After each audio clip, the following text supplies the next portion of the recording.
from AC to DC transmission is that the skin effect gets minimized. So the material usage will be better. When Tesla was thinking that the future is going to be for AC, I don't know why I'm asked to work on DC. Although he was giving the inputs to Edison, Edison was not listening and eventually they moved away from each other. Although they were together for a very short span of 1.5 years, that this fight between Tesla and Edison is considered to be the highest level of technological fight. So, because of the semiconductor devices development, there is again a possibility that DC grid can come. Although we have AC grid, but there are proposals from different people, and to our home, DC can also come in future. But there are some challenges like whatever loads we have, it's all designed for AC. AC in the sense it's designed for sinusoidal waveform. Usually I used to ask the question, but this is being recorded, but I cannot ask the questions. And so some of my students are very comfortable because I will not ask questions today. Why sinusoidal waveform? When we have so many mathematical functions, square waveform, triangle, trapezoidal, when all these things are possible, why sinusoidal waveform was suggested by Tesla, and that is what we have everywhere. AC means we are referring to sinusoidal. Why sinusoidal? Generation is sinusoidal and then it is being transmitted and being distributed. Why not some other waveform like square or triangle? The reason is when the signals travel through transmission lines and distribution lines, whether you like or not, it has to undergo differentiation and integration. Because all the transmission lines can be modeled as resistor inductor, and there is a capacitance effect also coming between the line and the ground. There is a capacitance. So if you have a signal, the signal has to pass through inductor and the current has to pass through capacitor. So there is a differentiation happening, integration happening. If every 50 kilometer, if I model one resistor, inductor and capacitor, then again next 50 kilometer resistor, inductor, capacitor and so on. Suppose if it is a 500 kilometer, for every 50 kilometer, if I model resistor, inductor, capacitance, resistor, inductor, capacitor, like the 10 such sections. So then the signal will undergo so many times of differentiation, so many times of integration. So after going through all this differentiation and integration, then only it reaches the load. If the fan is located just after the generating station, let's say I go for a square waveform. So then that fan will see the square waveform input. But if it is after 50 kilometer, one differentiation is happening. The square waveform differentiation is, there is a spike here. When it is a flat, it is going to be 0. When it is a fall, then again it is going to be a spike, again it's going to be 0. So then the fan which is after 50 kilometer, it will see one spike, 0, another negative spike, right? But we expect the same performance from this load, irrespective of its location, whether it is located after generating station or after 50 kilometer. When the inputs are different, output is obviously not going to be the same, right? Suppose if it is located after another 50 kilometer, then you have to perform again one more differentiation of this spike. I have explained only the differentiation. I have not touched the integration because inductor is there and there is a capacitor. Whatever current comes, then there is a differentiation happening and some current goes through this. Then I is equal to C dV by dt, right? Or V is equal to 1 by C integral I dt. So differentiation, integration, differentiation, integration. So I have not explained that integration. Even with the differentiation, we could see the loads are seeing different inputs at different location. Right? It is not possible to make a load depending on what input we are giving, it is not possible. So if the loads have to perform irrespective of its location in the power system, then we have to have a signal which should remain unchanged even after any number of times of differentiation and integration. So finally we are left with only two functions. One is an exponential function and another is a sinusoidal function. Exponential function, again you have two categories, exponentially rising, exponentially falling. Exponentially rising means what? You have some energy here, okay? After some distance or after some time, after some distance that energy is increasing and again increasing, which is not practically possible. And exponentially decaying is practically possible. Again, at the place of generation, let's say energy is this much, after some distance, energy is this much, energy is this much. So again, it is of no use actually. So finally, we are left with only one useful mathematical function is sinusoidal function. So that is the reason Tesla suggested, let's go for sinusoidal waveform. Although at that time, many people did not realize why Tesla is suggesting. Now, most of the concepts related with control of power means active power and reactive power, Active power, once again little bit of introduction. Active power means power is eventually transferred from source to load permanently. Reactive power means it is a power oscillating back and forth between source and load. If I have an inductor and if I have a sinusoidal voltage and if I ask you to sketch the power waveform in the inductor, current is lagging the voltage waveform by an angle of 90 degree. So if I take voltage as Vm sin omega t, current will be sin of omega t minus 90. So I can say minus cos omega t, right? So then sin omega t into cos omega t. So eventually it will become sin 2 omega t. If I ask sin omega t into cos omega t, I can write as sin 2 omega t by 2. So therefore it is a sin 2 omega t. I give a sinusoidal voltage, but if I sketch what is a power waveform in the inductor, it is a proportional to sin 2 omega t. Sin 2 omega t means what? You have positive and then negative. Positive, negative. When the voltage waveform completes one cycle, by the time the power waveform will complete 2 cycles. Alright. What do you mean by positive means what? Power is going from source to load. When I say negative form, it's coming from load to source. Again, next positive, source to load. So actually it is not permanently converted from electrical form to some other form.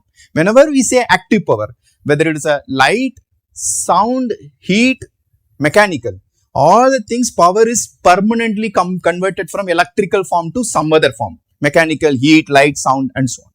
Right? Whereas there are some situations, purely inductive, purely capacitive cases, power is oscillating back and forth between this port and that port. I cannot call this as a source, this as a load also. Sometimes the inductor is acting as a load because it is taking the power. Some other time it is for the next half cycle, its power is coming from there to here. So that time this is acting as a load and that is acting as a source. And capacitor also same story. If for inductor, if I have a power like this waveform, the mirror image power will be like this for capacitor. So once again it is also proportional to sin 2 omega t. Most of the books, if you see, what is mentioned is capacitor delivers reactive power, inductor absorbs reactive power. So actually both are behaving in the same way.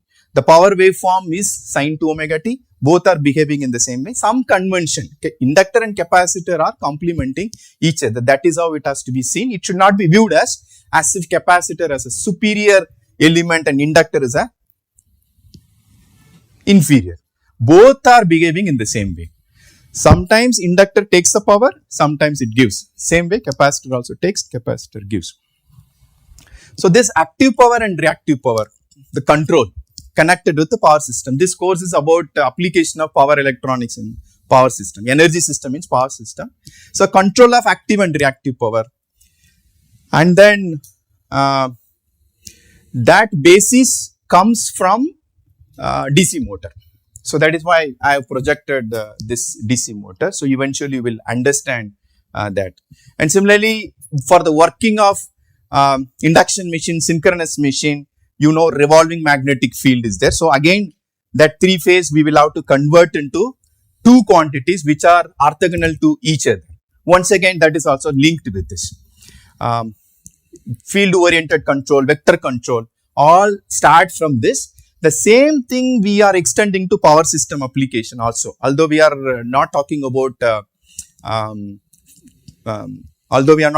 field oriented control in power system, we are starting for motors, but the same concept eventually we will extend to power system also, wherein we have 3 phase supply, convert into 2 phase quantity so that the control becomes easier. That eventually will be explained with the help of simulation exercise also. So I will start from this DC motor because it is a basis for this 3 phase to 2 phase transformation. ABC variables to alpha beta variables, which is called stationary reference frame. BTech second year, third year students will not understand, but you just follow, you will be able to cope up with that. And control of active and reactive power, which is needed for power system, which is needed for machines also. So all the basis starts from the separately excited DC motor. So that's what I want to start. One is whatever machines you have, transformer or rotating machines, and all the machines, there are 2 electric circuits which are electrically not connected but magnetically coupled, whether it is a transformer, motor or generator. All these electrical machines, we have 2 electric circuits sitting in some locations which are magnetically coupled. primary winding and secondary winding, the only link is magnetic flux. Similarly, the stator is also having one electric circuit, rotor is also having another electric circuit. The only link is magnetic flux. The change in magnetic flux tells how much power has to be transferred from primary circuit to secondary circuit wherein the load is connected. Again, the change in flux linkage that will be happening in the air gap, that is what is going to convey how much power is transferred from stator electric circuit to the rotor electric circuit. And suppose if you talk about the generator, the same thing. So the air gap is an important place where the negotiation is happening between these two electric circuits. How much power I need to transfer, that negotiation is happening through this flux linkage. Flux is not going to be like straight line, it is going to fringe, diverge. Diverge in the sense whenever the flux changes, sees a change of medium from high permeability to low permeability, the flux will diverge. So based on that, the divergence, it will be decided how much power is going to be transferred. You might have studied load angle.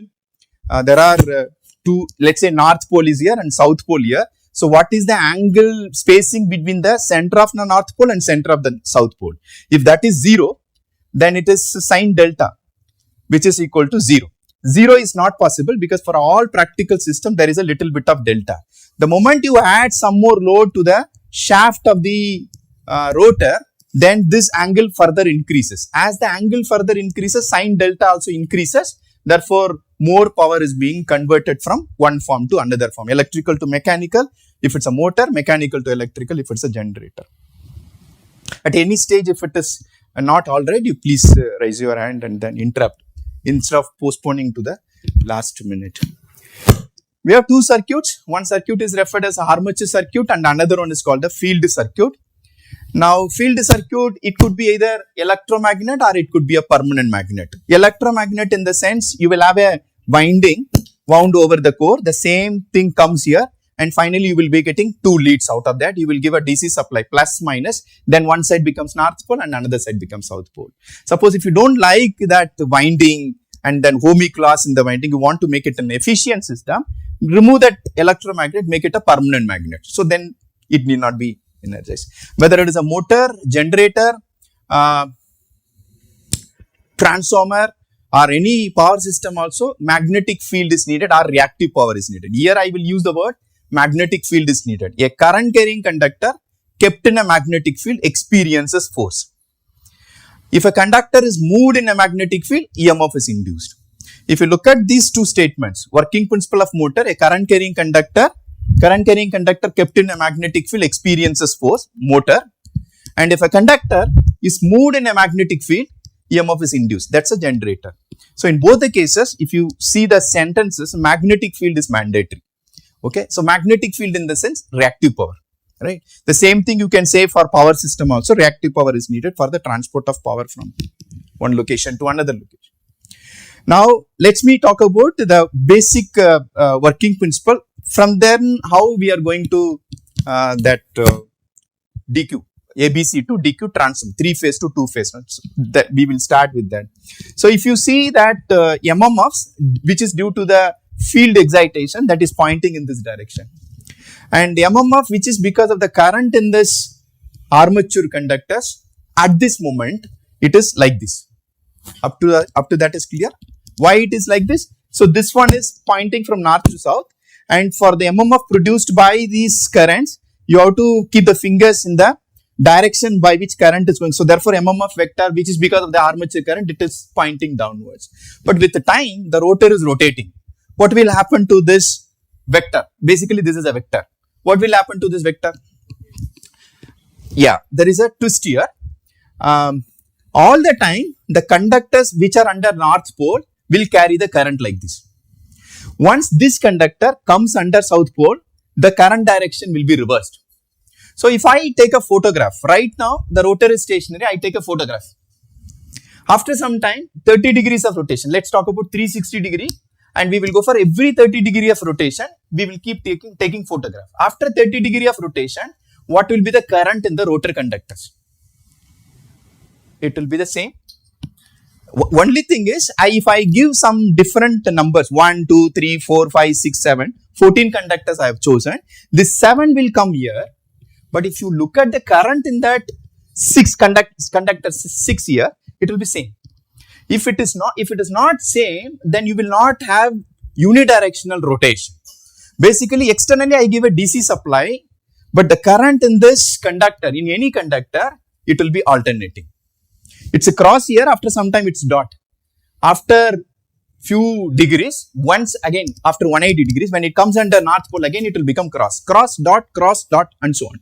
All the conductors which are under north pole will be cross for the considered direction of rotation. What is the direction of rotation? I will apply Fleming's left hand rule in order to know whether it will be in the clockwise direction or counterclockwise direction. So this one will be pointing in the flux direction, and this is for the current. If I talk about the conductor which is under north pole, current is going inwards. So therefore it will experience force downward direction. So this conductor will experience a force downward direction. If I talk about this conductor, again Fleming's left hand rule. So this is north to south, whereas the current is coming outwards in all these conductors. So it will be upwards. So there is a force here downwards, and this force is upwards. So two equal forces, that force magnitude is ILB, where I is the current that is flowing in the conductor, L is the active length of the conductor, which is not shown here. If I see from the top view, so if depth of the machine is this much, so then this is the length. And what is the average value of the flux density experienced in the air gap? So ILB. So there is a force ILB, there is a force ILB. Two forces separated by distance. What is the distance? Rotor diameter approximately. So that results in torque. Torque is equal to R cross F.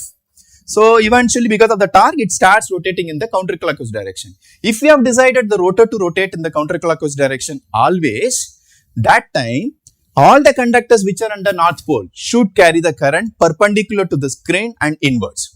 And all the conductors which are under south pole should carry the current perpendicular to the screen and outwards. If that is not met, then counterclockwise rotation is not possible. So therefore, if I take a photo at this moment, right? This is the, after 30 degrees of rotation, again I take a picture. After 60 degree, again another picture. So now I have 12 pictures starting from 0 to 330 degree, right? I will give you 12 photographs. Differentiate. You will not be able to differentiate, right? All the photos are identical. If all the photos are identical, whatever MMF vector you have drawn for 0 degree, the same MMF vector diagram will be there for all. So that means this is always at right angle to each other. The torque produced by the separately excited DC motor is proportional to sine of the angle between these two MMF vectors. The intensity of this vector, intensity of the vector multiplied by sine of the angle between these two vectors, which is sine 90, which is maximum. So the torque per ampere by this separately excited DC motor is the highest. Okay.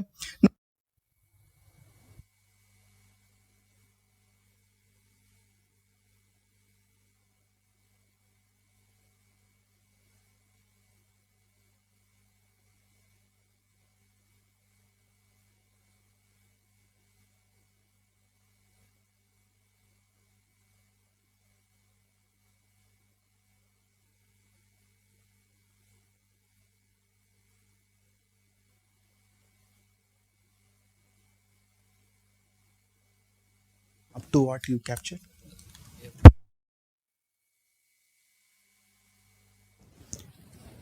Yes.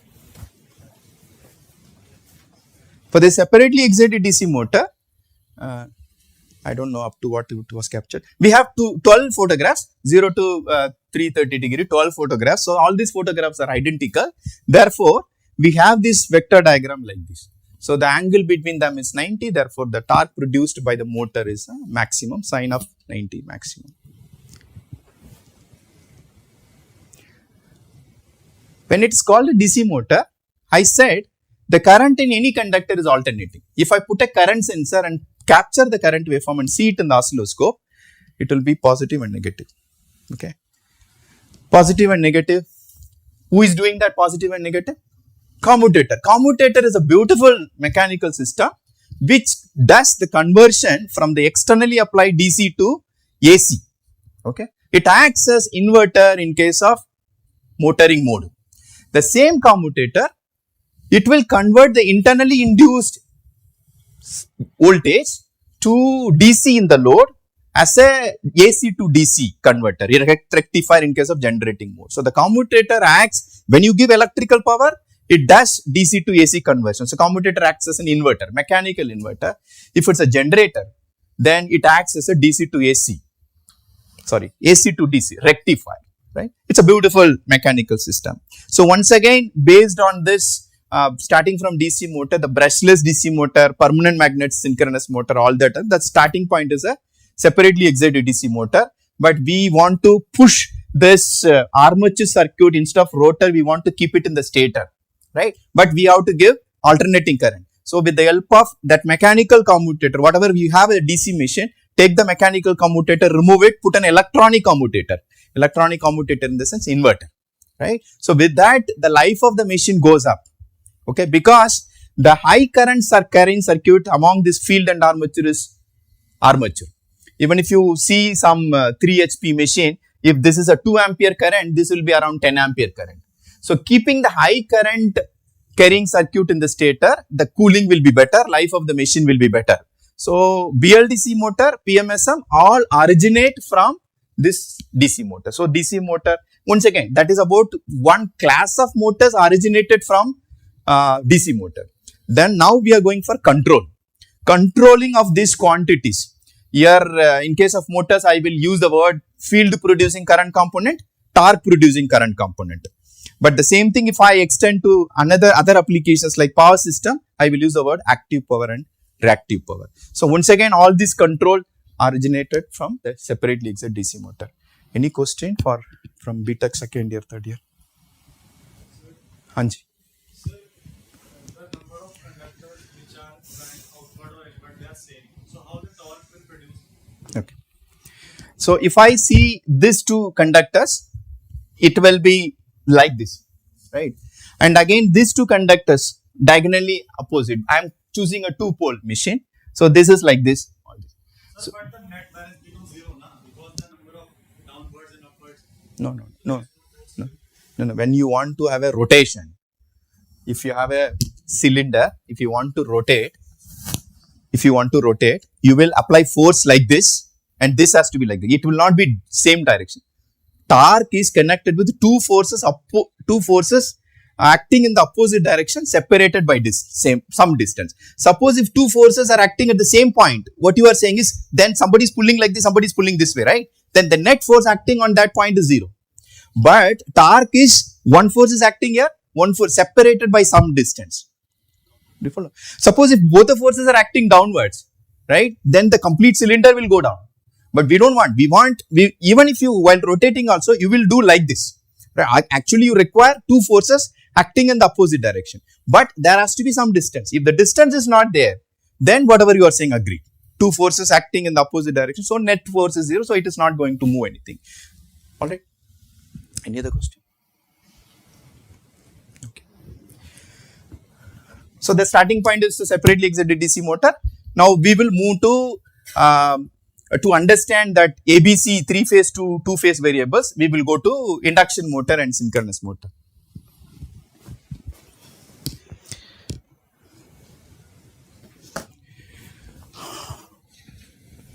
It's basically connected with a game generally children used to play. Take a paper, keep the magnet below the paper and put some iron particles. So wherever you move the magnet, so this also moves.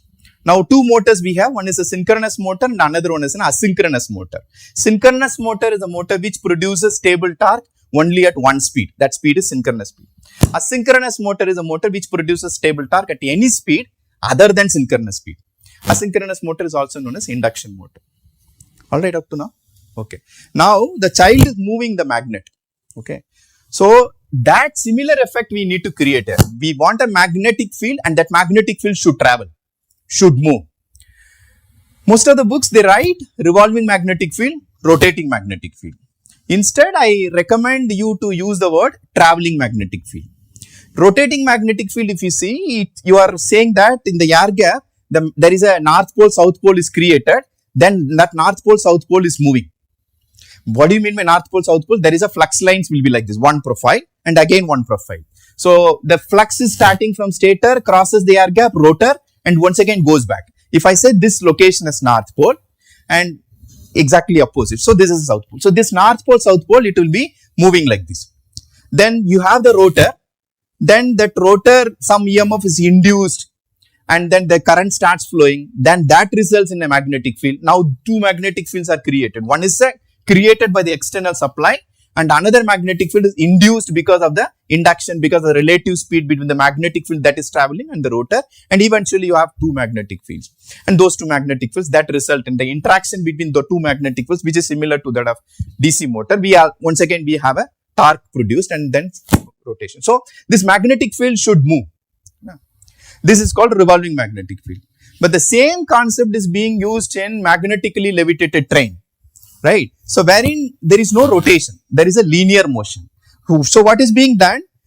Phase A conductor, phase B, phase C, phase A, phase B, phase C for the entire stretch of the travel, right? So here also what you are having phase A, then phase B after 120 degree, then phase C after 120 degree, right?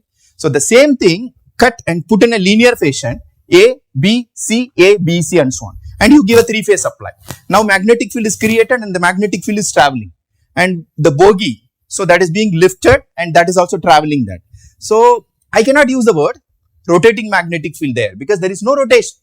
So the best is we create a magnetic field and that magnetic field is traveling. So the best terminology is traveling magnetic field, which takes care of both rotating machines and linear machines. Although most of the books only talks about rotating machines, but linear machines is also a very big domain.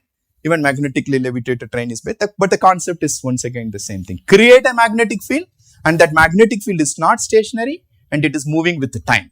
How do we create a magnetic field that is moving with the time? That is what is the objective.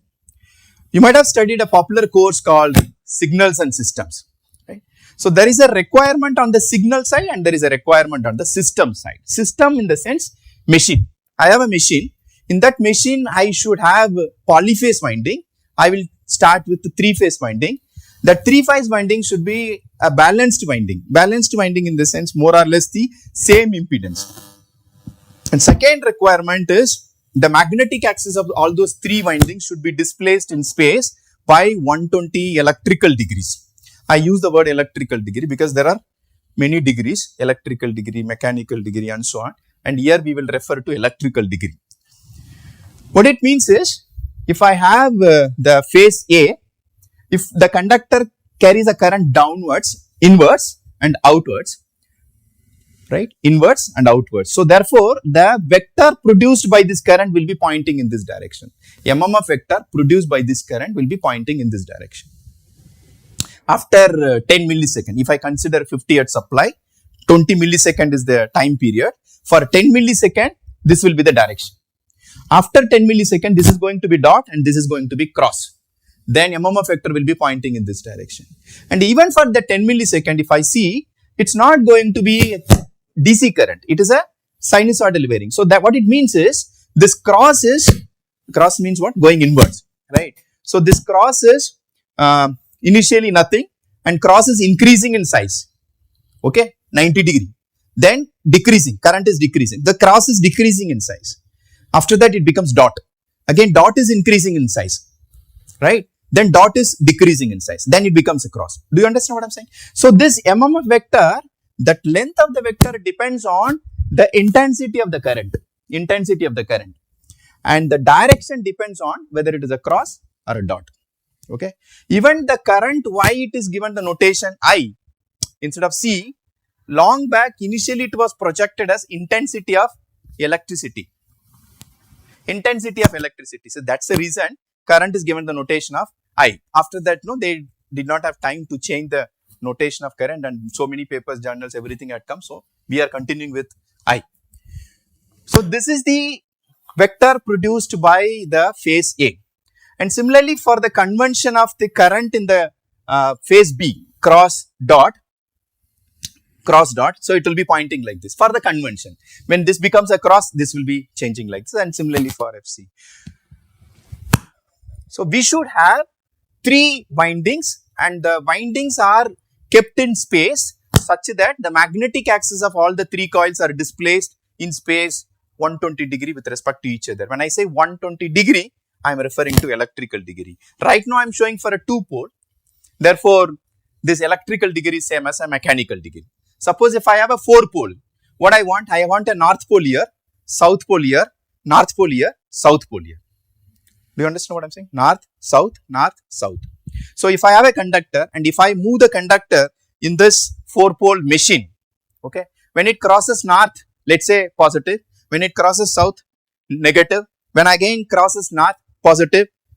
So when I complete one 360-degree mechanical rotation, if I see the EMF induced in the winding in an oscilloscope, you have 2 cycles of. So therefore, 720 electrical degree is produced because of the rotation by 360 mechanical degree. Therefore, electrical degree is equal to pole pair multiplied by mechanical degree, right?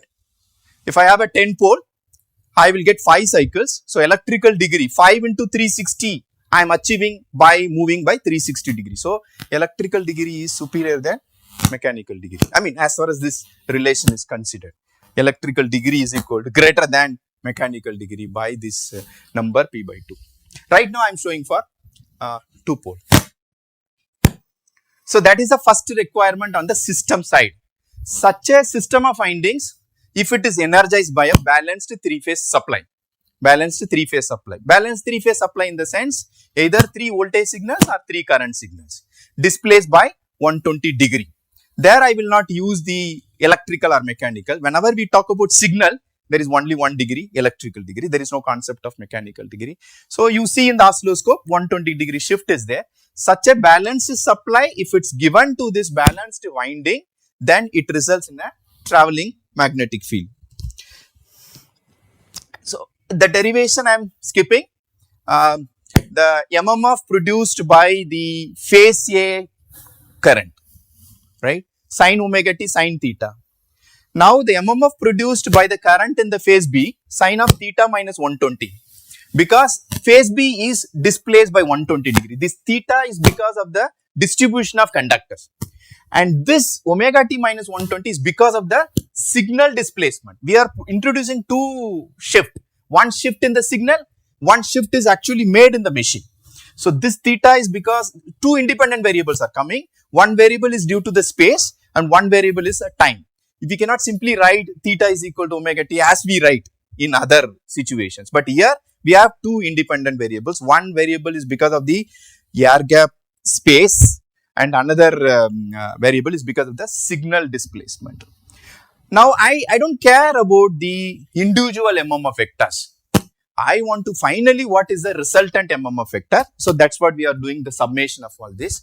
So if you do the summation and finally you get this expression. Okay, forget about all this. Finally we get this expression. What it means is I get a sinusoidal waveform, whether it is a cos function or sine function, we call it as a sinusoidal. So we get a sinusoidal function cos theta. So let's say at t is equal to 0. Now we want to plot, what happens to this waveform with time. Right? So when I put time t equal to 0, omega t 0, so cos theta, so I have got this waveform. So what it means is the x-axis is I start from one point in the air gap and travel and come back to the same point. When I am traveling in the air gap, I want to see what is the MMF produced at a different location in the air gap at a time t equal to 0. At that instant, just I cross and see that one I have drawn here. Okay. Now after some time, but it is always going to be cos of theta minus omega t. After some time, the same waveform is going to be displaced. Once again, I travel in the air gap, complete 360 degree, and I have to plot here. The same waveform will be shifted, right? After 5 milliseconds, so there will be, so it will be crossing here. So this shift will be seen here. So we have created a magnetic field that is moving in space at a constant speed. That speed is ns is equal to 120 f by p, which is called as a synchronous speed, where f is the frequency of supply coming from supply and p the number of poles that the machine is designed. So it's a basically kind of a combined effort between the signals that you are feeding and the way the machine is designed. Okay. It is just an expression, but the waveform, whether the waveform is going to be such a nice sinusoidal waveform, it's all connected with how the conductors are being distributed in space. It's connected with the machine design.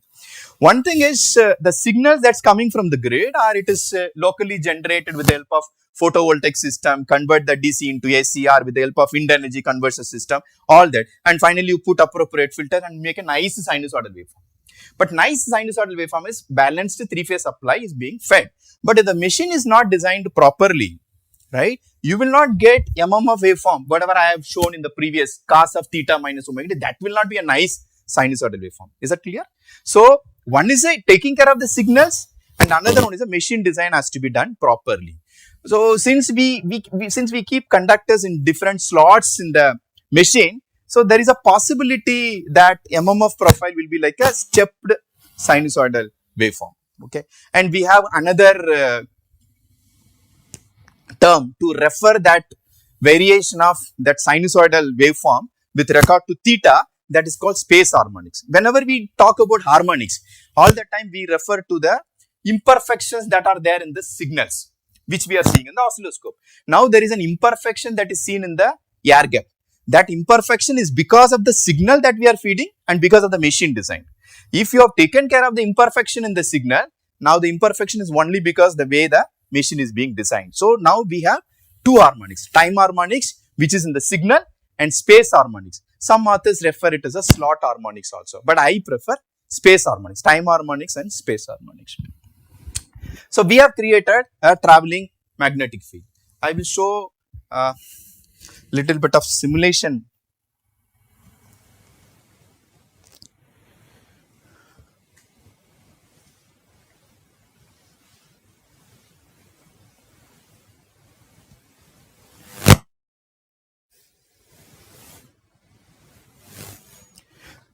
Any synchronous motor or asynchronous motor, or BLDC motor, permanent magnet synchronous motor, synchronous reluctance motor, all the machines have three-phase winding.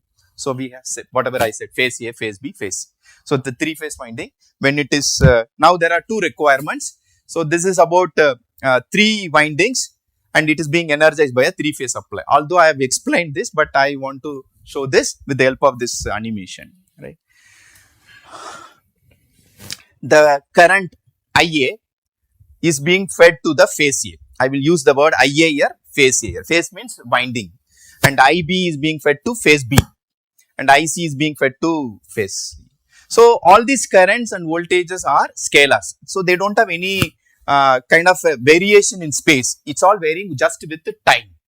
So whenever something is varying with the time and it is not connected with the space, it's referred as a scalar. It's a current voltage scalar. So right now we are giving this, let's say current. But the effect produced by the scalar in this conductor, it's a vector, because it is having certain direction. It is pointing that MMF vector F subscript A, it's pointing either in this direction or in this direction. And also that length also changes depending on whether it is a big dot, small dot, big cross, small cross. I said dot is increasing, decreasing, and then it becomes cross, again cross is increasing, decreasing. So depending on, so where you are in the signal, depending on that, the dot size also increases, cross size also increases, and that ends it's. Now if I talk about the resultant MMF, I don't care about the individual MMF. Resultant, that resultant is 3 by 2 cos of Fm cos of theta minus omega t, whatever the derivation we had seen. So that peak value only I am trying to trace.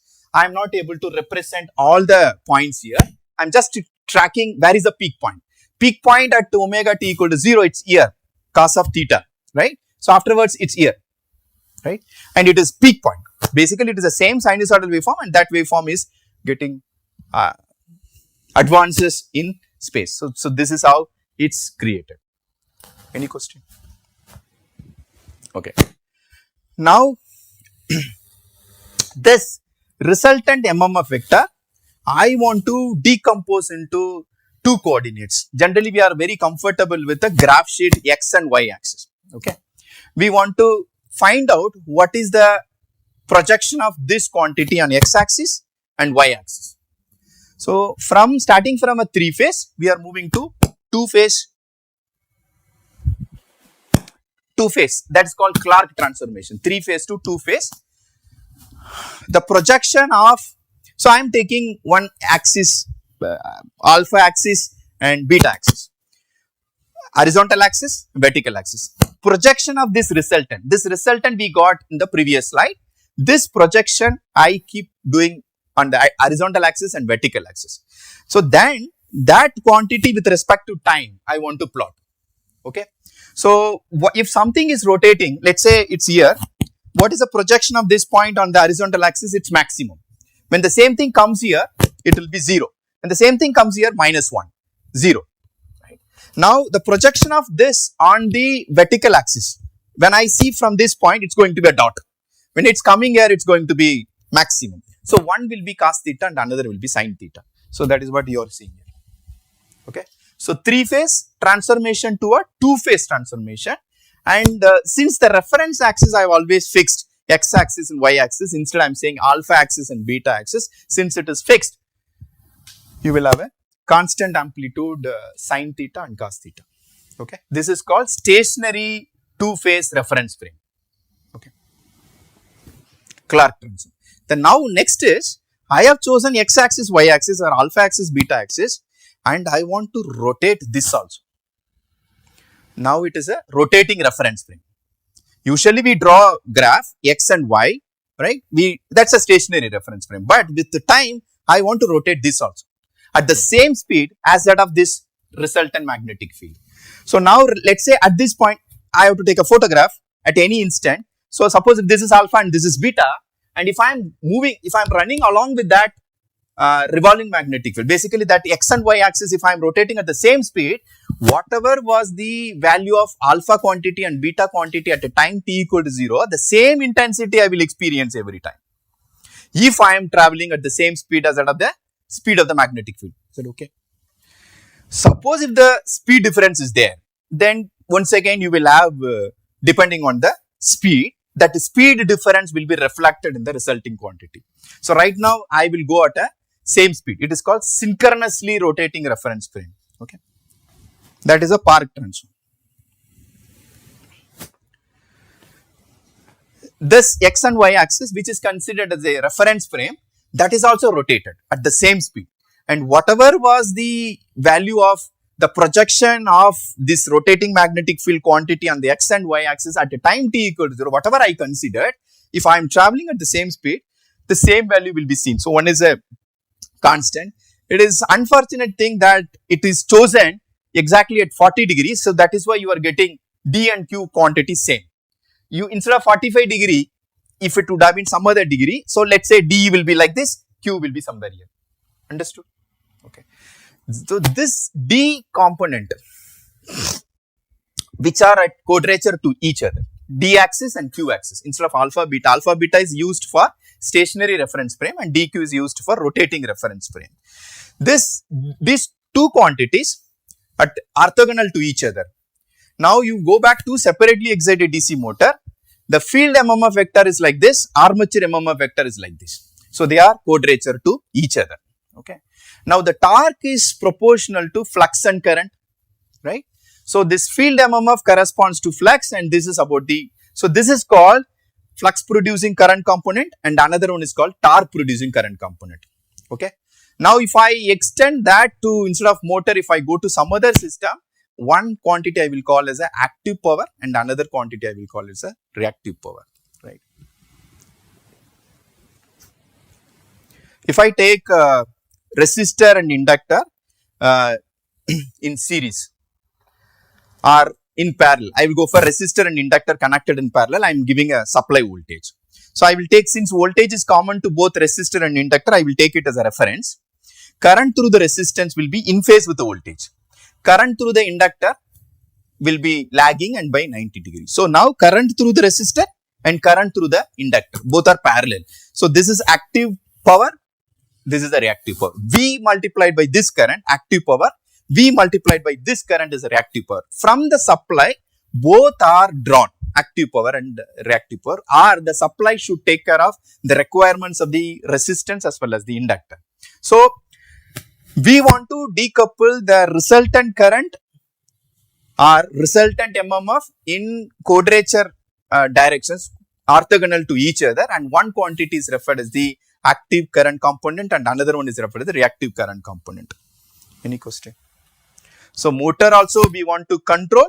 When we say vector control or field oriented control, we want to take care of the reactive current component same, and depending on the load required. When I add more load to the shaft of the machine, that means what? I expect the motor to deliver more mechanical power. Mechanical power in the sense, the power is converted from electrical to mechanical form. So it is active power. When I say light, it's converted from completely light, completely sound, completely heat. All these are active power. The moment the power is completely transformed from electrical to some other form, it is active. You are not going to get back it. But if the power remains in the electrical form, whether electrostatic or electromagnetic, capacitor, inductor, then only we have the concept of reactive power. The moment the power is transformed into some other form in the sense, it is useful form. We don't want to consume, like circuit is there, put your fingers, I want to have 500 watts of power. We don't want. Electrical form is some medium through which power is being completely converted into some other form. So we want, that is called useful form. But the medium is electrical power. Electrical power is very flexible form. But we want all the applications to be operated in some other form. But electrical energy is being fed or electrical power is being fed. Active power and reactive power. Any question on this? The moment we have this for a balanced supply, balanced system, and you get a finally DC current. DC current. You are feeding AC current, 3-phase AC current, but you are doing all this transform, and if it is a ID is this much, correspondingly the 3-phase, once again you will go back and do the inverse Clark and the inverse Spark. Now let's say I have only this much DC currents, D axis current and Q axis current, but I want to ensure what should be the current injected by the power electronic converter. Basically, I have to decide. So what will be the pulse width modulation, for what duration the switches need to be turned on and turned off. Okay. So for that we will do inverse Spark transform. So if you have this much ID current and IQ current, correspondingly it corresponds to this much alpha and beta currents in a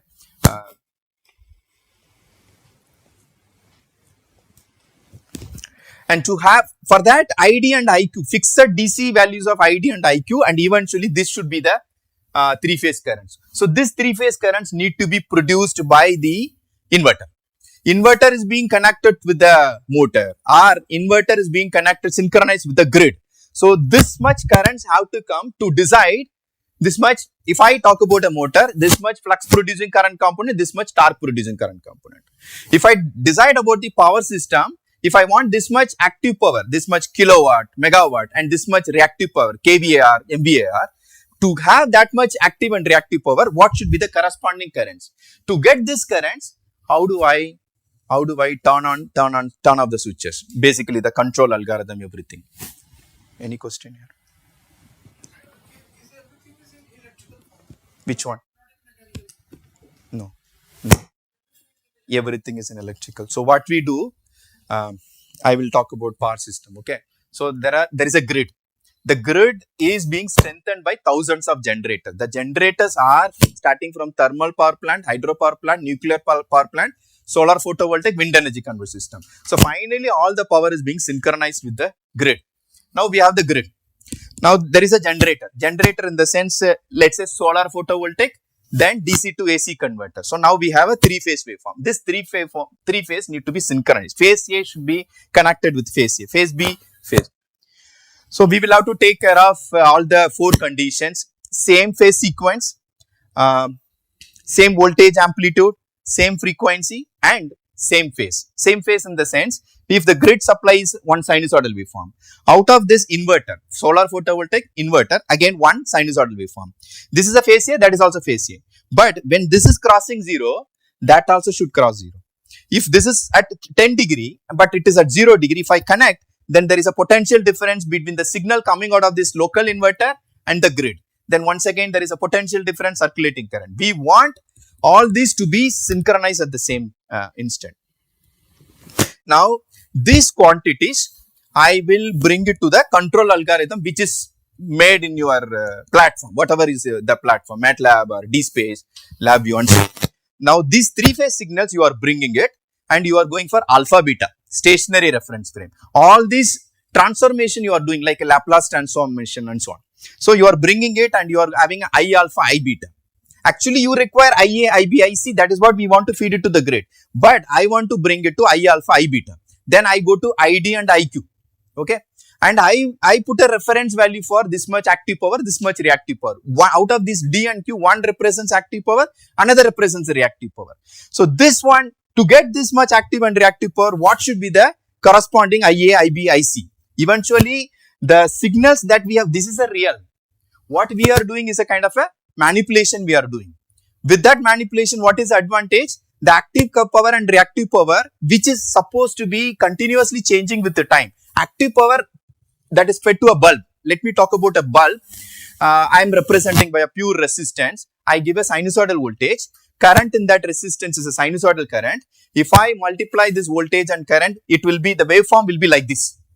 This is the reference. Waveform will be like this. It's not going to be a constant because sin omega t, current is also sin omega t because both are in phase. Sin square omega t, I will represent as a 1 minus cos 2 omega t by 2. Only thing is, it is symmetric, it is above the time axis. Is that understood? But this flickering we are not seeing, but the power that is given to the bulb is continuously changing with the time, but we are not seeing the flickering because this is at 100 Hz now. 50 Hz has come from voltage signal, 50 Hz has come from current signal, eventually it is a 100 Hz signal. Our eyes cannot sense that 100 Hz. That's the reason why it is 50 Hz. Why not 10 Hz? Why not 5 Hz? Okay. So our eyes are not able to sense that flickering. So it looks like a constant power is being fed. Constant power is not fed. Suppose if you would have gone for high frequency, like instead of 50 Hz, like go for 100 Hz, 200 Hz, then you have a huge problem related to the skin effect. So the conductor is not being fully utilized. So actually in a way 50 Hz is better than 60 Hz if you are talking about conductor utilization, right?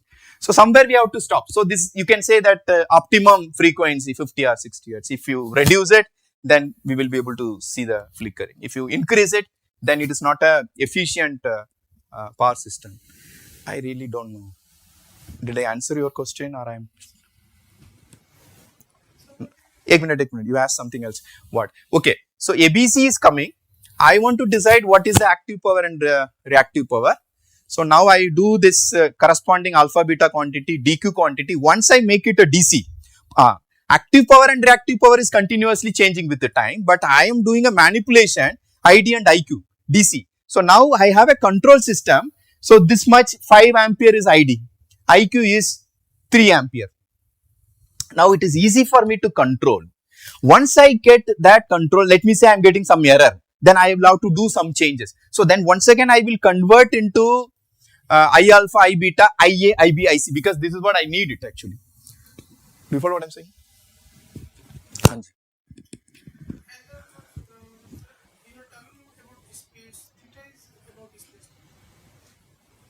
Two independent variables. One variable comes from the signals that we are feeding. Another variable is connected with the way the conductors are being distributed. Especially in this three-phase machines, the conductors are not located in the same place. Whereas if you talk about a three-phase transformer, there also you give a three-phase supply, but traveling magnetic field is not produced because I have a phase A here, phase B, phase C, right? So the magnetic axis of all these three coils are collinear. It is in the same axis. That axis need to be displayed, then only we will have a traveling magnetic field even in a three-phase transformer. Since there the objective is not for rotation, the objective is to transform three-phase supply to some other voltage level or current level.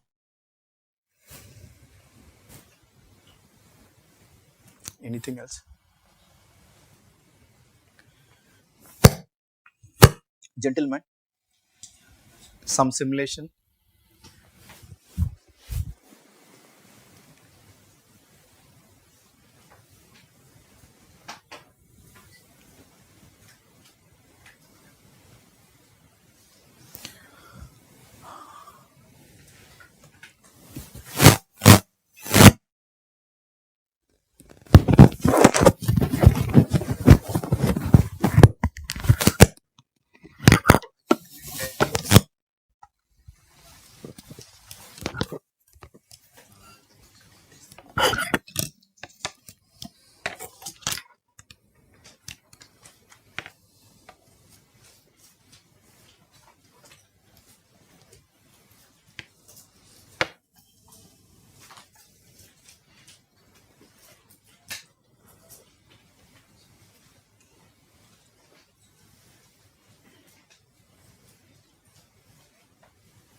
Recording.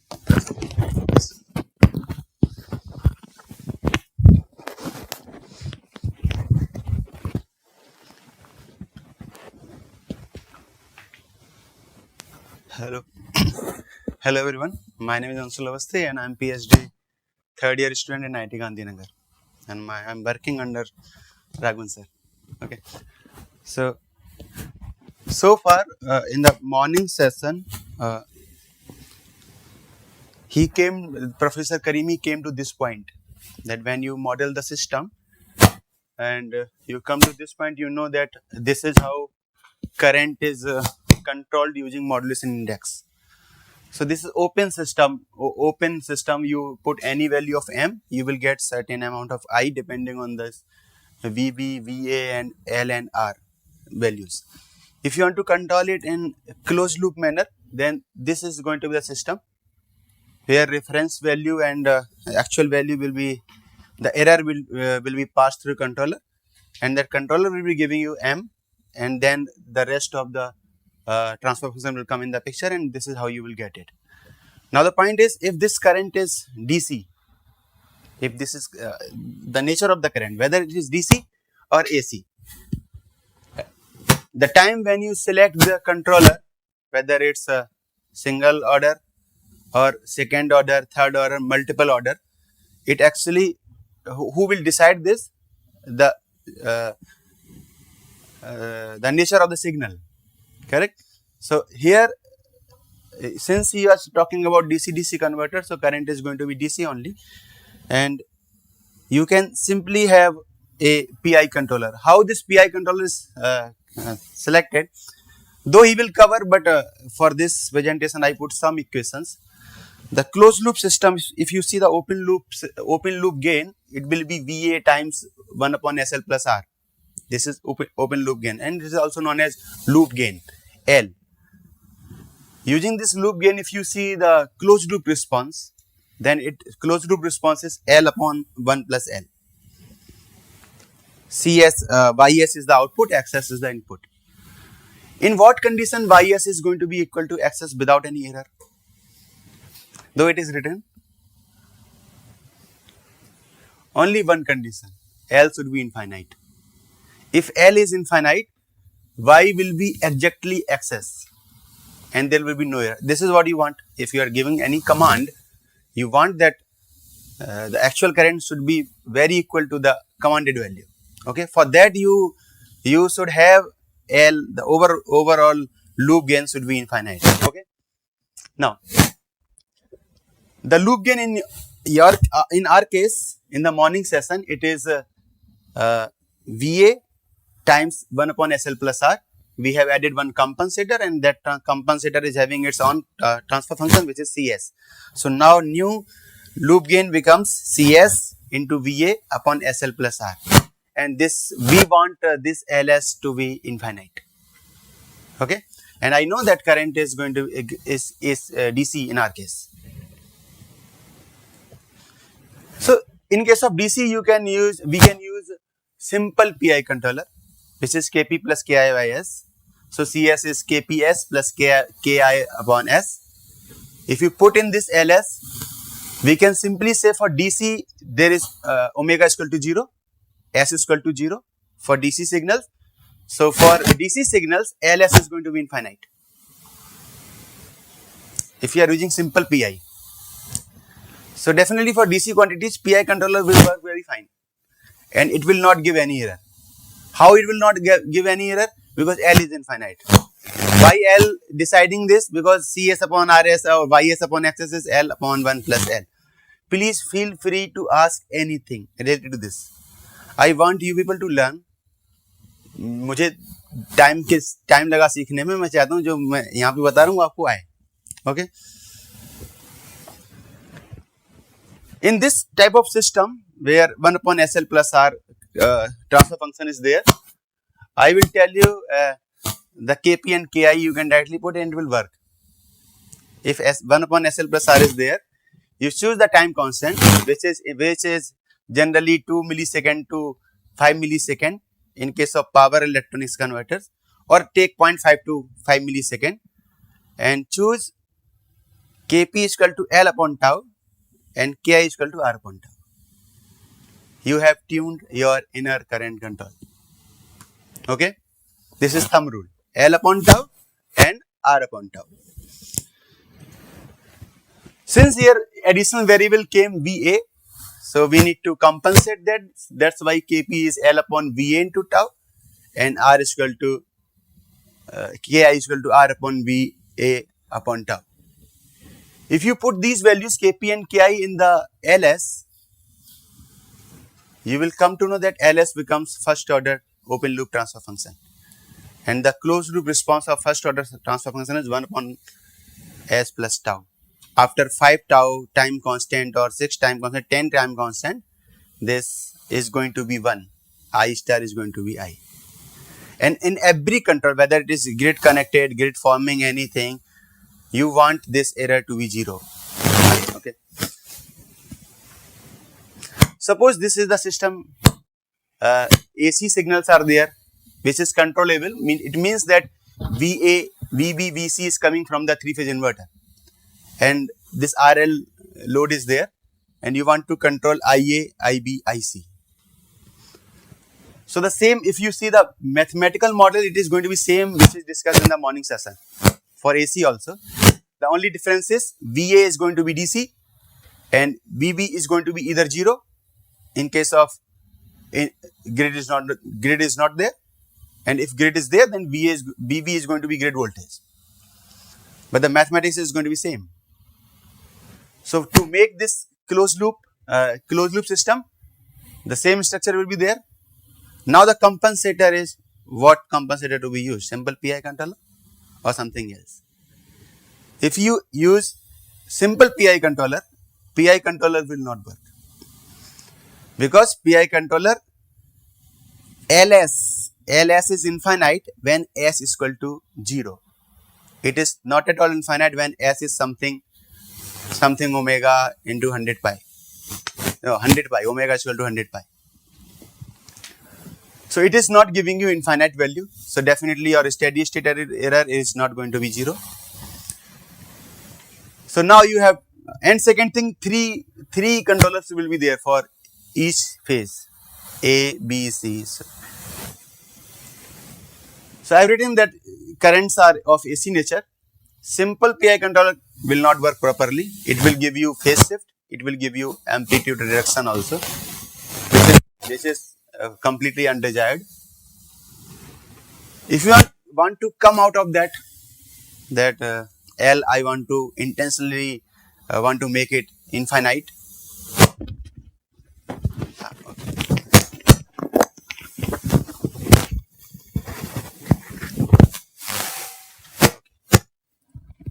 I don't know why it is happening. If you want to make this LS infinite, how can you make it? You simply add one complex pole at the frequency of your interest. Suppose your signal is 50 Hz, you use 1 upon S square plus omega naught square, where omega naught is the frequency of the signal. So at omega is equal to omega naught, this component, this denominator is going to be 0, and it will be, LS will be infinite. And this controller is known as PR controller, resonant controller. This is going to be covered in subsequent classes delivered by Professor Karimi. So simple solution is, somehow you convert AC signals into DC signals. If you are able to manage it, able to convert it, your simple PI controller will work properly, and there will be no complexity in control also. So this is also one of the motivation for choosing transformation. Okay. As I discussed, that rotating magnetic field, when 3-phase windings are there distributed in the space, when they are excited by 3-phase signals, which is 120 degree apart to each other in electrical degrees, it results in rotating vector, rotating magnetic field, and the magnitude of the rotating magnetic field is 3/2 times of the individual magnitude. It's okay. Here's on the mathematics. So if and this space vector theory is applicable now in it is not limited to electrical machines only. It is used in power system, though there is no machine. It is used in inverter. There is no motor and no magnetic field. But the concept is being used. We are assuming that windings are hypothetically present. Signals are real. Windings are hypothetically present. I can make a space vector out of it. So if three signals are there, XA, XB, XC, so the space vector X vector is defined as 2 by 3 times XA e की power j0 plus XB e की power j2 pi by 3. This e की power j0, e की power j2 pi by 3, e की power j4 pi by 3, this is defining actually spatial angle. कि windings are distributed in space. Agree? So please remember this formula. Now the point is why you have used 2 by 3. Because I want, if signal is having magnitude of Vm, then your space vector should also have magnitude of Vm. Otherwise, actually, it should be 3 by 2 from the rotating vector. So we have intentionally put this factor, 2 by 3. So a space vector is defined as this.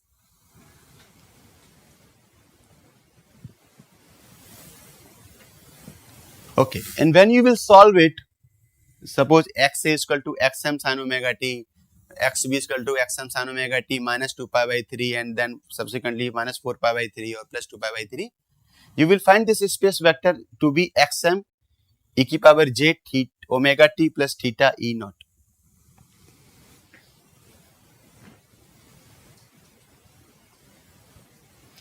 Okay, it can be decomposed into two axes. So the real part of the vector is going to be alpha component. Imaginary part is going to be beta component. Agree? Very good.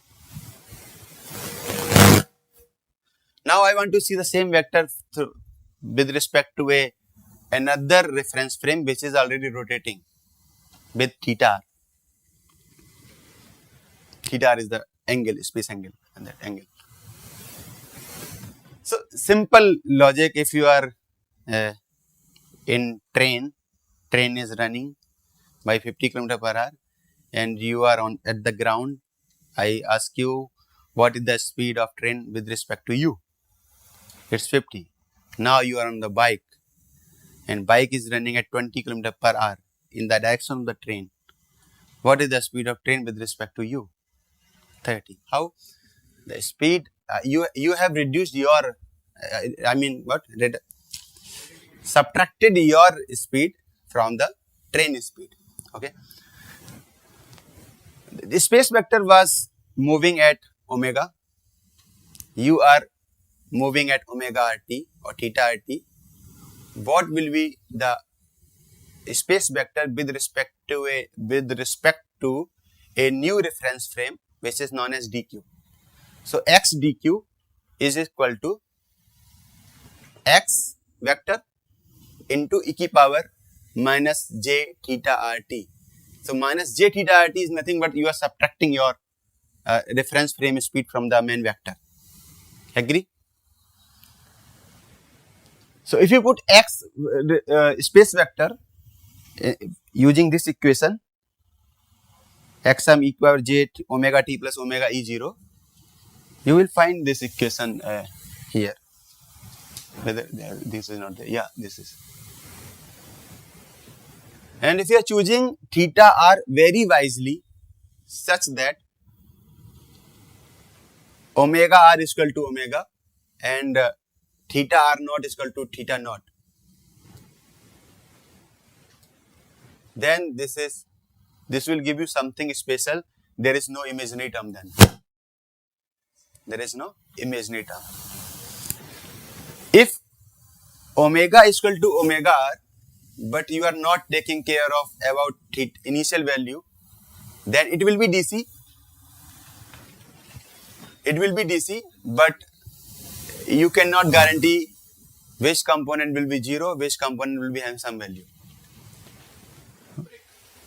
Break. It's okay. Using this mathematics only, I will go to MATLAB directly here, and we will find this transformation, how if you are changing the speed, because this transformation plays a vital role in power converters, right? If you are understanding today, the lectures by Karimi sir is going to be very easy for you, because definitely he will use ABC to DQ transformation, then PI, then PID, everything. So this is what motive is of this tutorial. Thank you.